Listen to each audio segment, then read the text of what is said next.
모든 것 중증 밀떡 센터. 오늘은 해군 무기 편입니다. 네, 저희가 이제 바다로 왔습니다.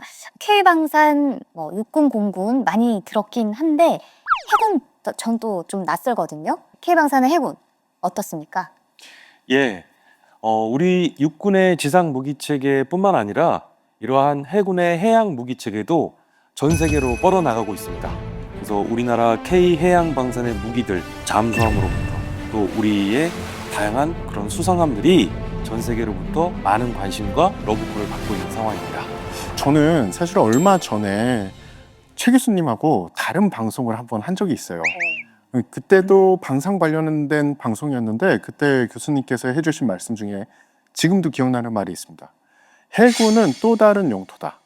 즉, 그 말은 우리가 강력한 해군이 있어야 해외로 나가서 작전을 하는 게 가능하고 멀리 나가서 공급선도 확보하고 그리고 해상 유통로를 확보를 해야지 우리가 종국에는 공급망을 확보할 수 있다. 공군망까지? 예. 공급망 확보하는 데는 여러 가지 방법이 있겠지만 강력한 해군력도 그 중에 하나가 될 수 있다라고 생각을 해요. 그래서 현대 해군은 그냥 나라를 지키는, 바다에서 나라를 지키는 그런 고정적인 임무만 하는 게 아니라고 생각을 합니다.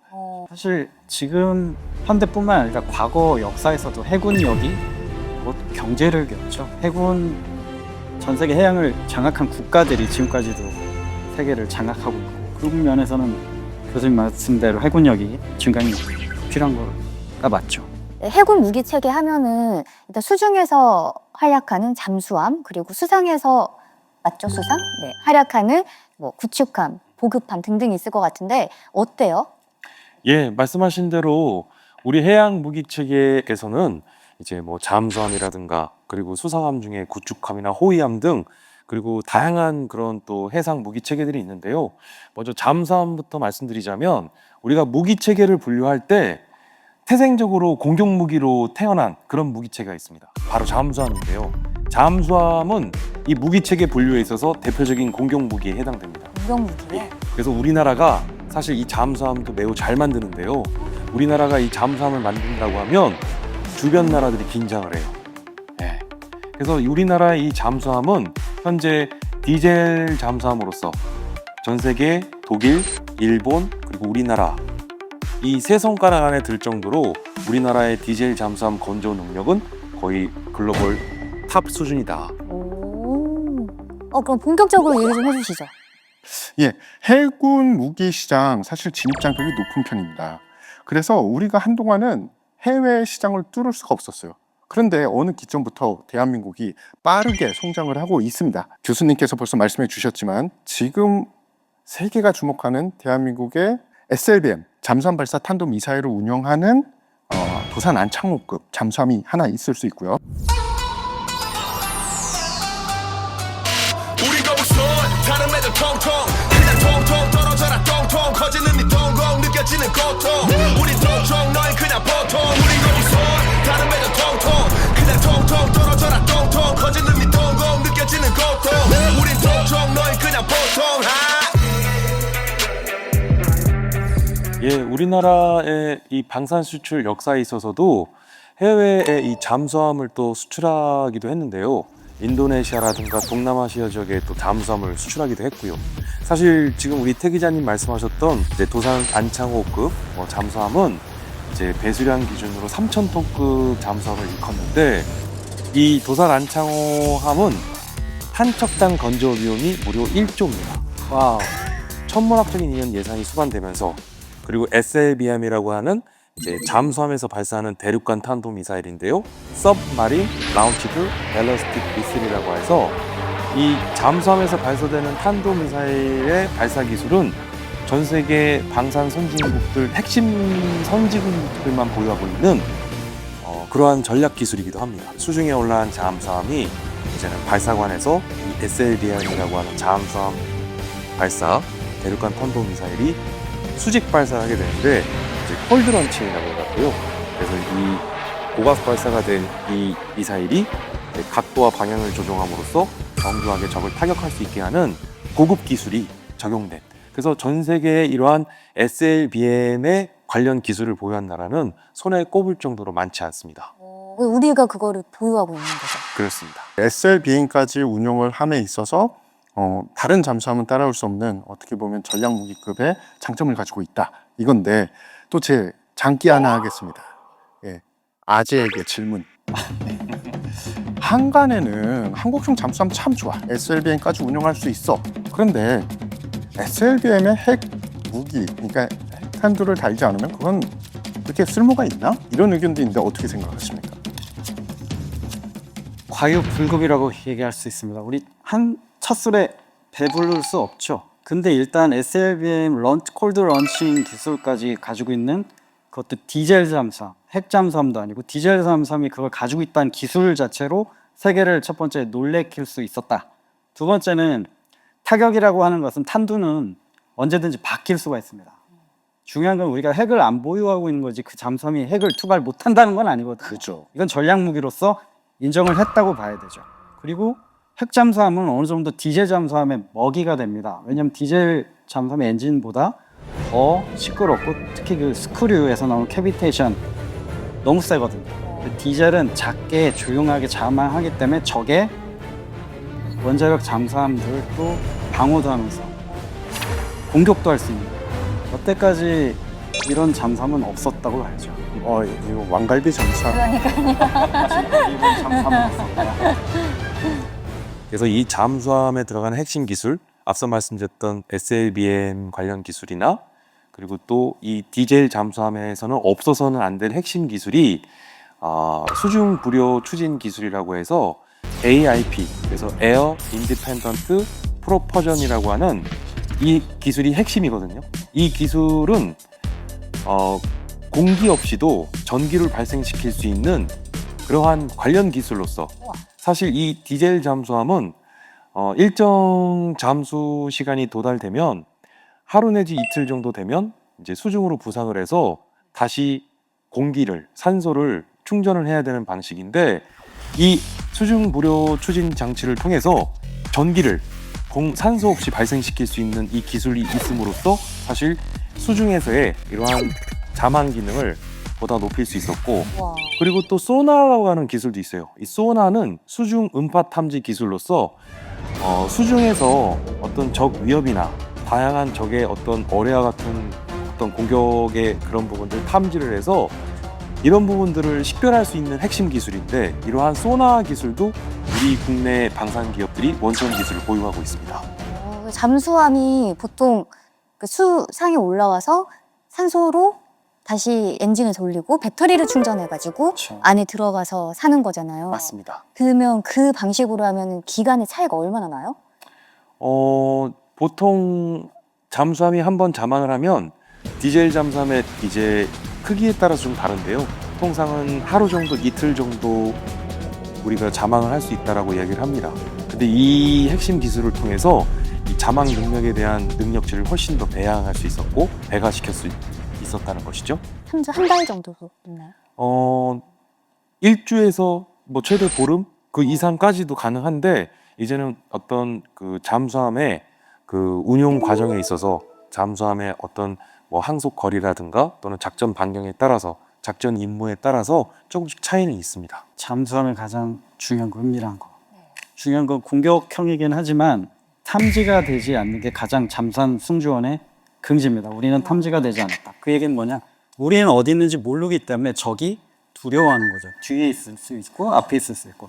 그게 잠수함의 가장 큰 장점이고 목적이죠. 그래서 전략, 공격, 억제력을 갖는 그런 무기가 되겠죠. 이제 일화가 하나 있는데요. 잠수함 선진국들 뭐 독일, 러시아, 뭐 구소련, 뭐 일본 뭐 많지만 대부분 잠수함을 건조를 한 다음에 사고들이 있었습니다. 네, 우리나라는 한 번도 없었다. 그것도 세계에서 주는 거겠죠. 그러면은 뭐 그만큼 손볼 것도 없다라는 거네요. 우리에게는 정말 자랑스러운 그런 명품 방산 무기 중에 하나이고요. 그리고 또 이러한 잠수함은 말씀하셨듯이 우리에게는 최후의 일격을 가할 수 있는 보복 수단이기 때문에 전략 무기급에 해당된다고 말씀드릴 수 있죠. 그리고 이 잠수함은요, 최근 글로벌 시장에서 이 잠수함 시장이 커지고 있습니다. 그래서 지금 캐나다의 경우에는 신규 잠수함 도입 사업을 추진 중에 있는데요. 이게 사업비가 무려 60조에 달합니다.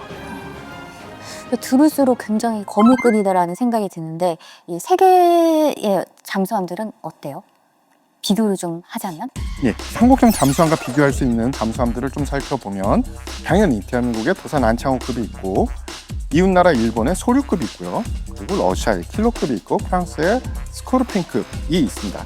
AIP, 한국, 일본, 프랑스는 가지고 있는데 러시아는 없어요. 그러네요. 예, 그리고 SLB의 운용 능력은 우리나라밖에 없네요. 그렇죠.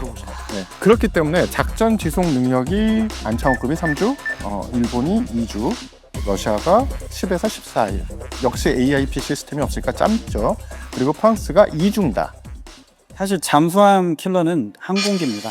2차 대전 때부터 유보트들이 항공기에 당한 이유가 아까 AIP가 없어서 잠항에서 올라오면 바로 먹이가 돼요. 네. 그래서 잠수함은 잠항 시간을 그렇게 크게 따졌는데 거기에다가 결정.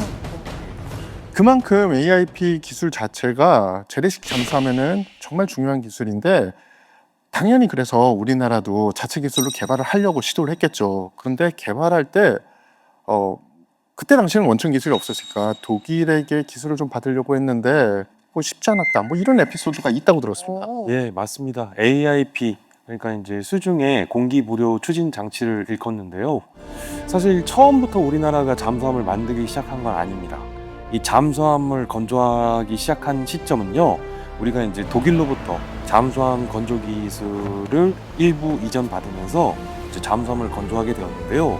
근데 사실 이 잠수함 기술을 이전받았다는 것도 사실 표현이 궁색해요. 왜냐하면 독일이 이러한 잠수함 기술 이전에 굉장히 인색한 그러한 입장을 표했던 것이죠. 별로 안 좋군요. 예. 그래서 독일 입장에서도 이렇게 보면 뭐 1, 2차 세계대전을 거쳐서 독일이라는 나라는 사실 유보트로 대표되는 사실 지상에서는 최고예요. 전차 그리고 해양 무기 체계선 사실 독일의 유보트를 빼놓고 얘기할 수 없는데요. 독일 입장에서는 이렇게 어렵게 확보한 기술을 동방에 있는 동양의 이러한 작은 나라 우리나라 대한민국에게 이런 기술을 쉽사리 이전해 줄 리는 만무했겠죠. 그래서 당시 우리 국내 기술진들은 독일의 기술 이전이 어려워지자 직접 이 관련 기술들을 습득하기 위한 많은 노력들을 하게 됩니다. 그래서 관련된 일화들이 정말 많아요. 그래서 어떻게 보면 뭐 비단 이러한 우리나라의 K 잠수함뿐만 아니라 우리 국내의 이러한 무기체계 개발 비사를 들여다보면 우리 국내 방산업계 종사자분들의 보이지 않는 땀과 피와 그런 노력들이 결국 일본엔 성과였다. 진짜 위기 속에서 기회를 만들어낸 케이스네요. 박수 한번 쳐야 돼요. 스스로 놀랍네요, 진짜. 그러니까요. 수중 무기 체계에서도 이렇게 뛰어난 무기 체계가 있는데 이제 우리가 좀 올라와야죠. 그래서 쫙 올라와야 되는데 저 강하나님 조선시대 때 왕 중에 대왕이라는 칭호를 받은 왕이 있나요? 세종대왕님. 맞습니다. 나는 달리거나 넘어지거나 둘 중에 하나야 break 없는 bike 책도 없는 것들을 책도 안 떼어 we don't stack it 나 절대 바꿔 없는 type I'm gonna smoke you up I'ma